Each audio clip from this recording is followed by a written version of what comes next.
The key to unlocking the great disappointment of 1844 lay in the sanctuary message, and as this was understood, they saw the hand of God guiding the Advent movement.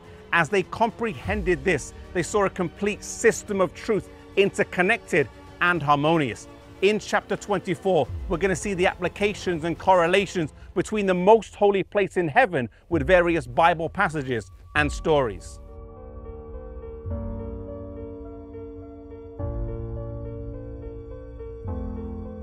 Just as Mary went to the tomb and was devastated when she did not find Jesus, so the believers in 1844 were brokenhearted when Jesus did not come as they hoped. But just as Mary turned and then saw Jesus in the garden, so the believers realized that whilst Jesus had not come, he was continuing his ministry in the most holy place. They saw a compassionate high priest who was soon becoming as a king and a deliverer. In time, they saw that the fulfillment of the first angel's message, fear God and give glory to him, for the hour of his judgment has come, did not refer to the second coming of Jesus, but to Jesus' ministry in the most holy place through the investigative judgment.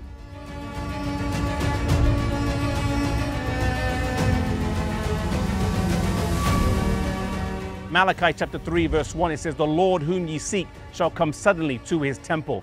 They expected Jesus to return to the earth, but they were not yet ready to meet their Lord.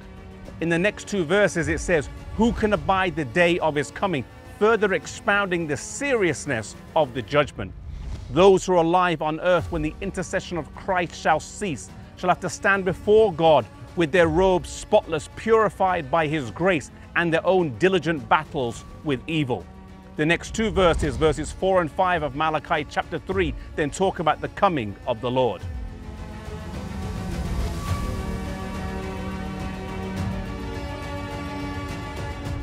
Thus we see the coming of Jesus as the high priest to the most holy place in Daniel chapter 8 verse 14, Daniel chapter 7 verse 13, and Malachi chapter 3. They all describe the same event. We also see this as the coming of the bridegroom to the marriage in Matthew chapter 25 in the parable of the 10 virgins described by Jesus.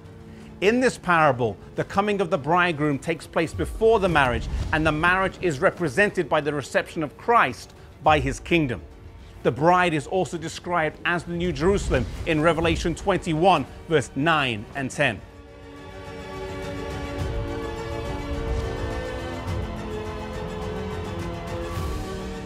The bride represents the holy city. The virgins that go to meet the bridegroom are symbols of the church. And in Revelation 19, the people of God are described as guests at the marriage supper.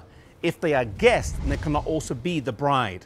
Behold, the bridegroom cometh was preached in 1844, and thousands expected the immediate return of Jesus. But at the appointed time, the bridegroom came, not to earth as expected, but to the Ancient of Days, to the marriage supper, to the reception of Christ in his kingdom.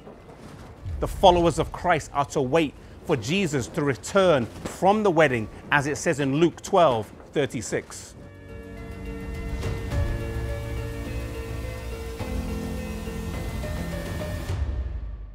Those who had waited and endured the bitter trial of disappointment, who searched their scriptures and followed Jesus through the sanctuary, then had greater understanding. We also see in Matthew chapter 22 in the parable how the investigation of the guests and the judgment takes place prior to the wedding feast.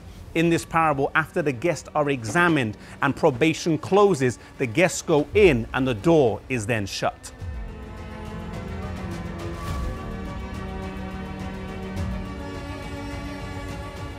In ancient Israel, on the Day of Atonement, the children of Israel fasted and prayed. And whilst today we're living in the antitypical Day of Atonement, and it's taking longer than one literal day, we can still fast through our lifestyle of sobriety, dedication, commitment, and full surrender to Jesus, and pray without ceasing. As the first angel's message is understood in greater clarity, we can preach the second and third angel's message more clearly. May we not be passive during this time. May we follow Jesus in his ministry, and may we always plead for his blood to cover our lives.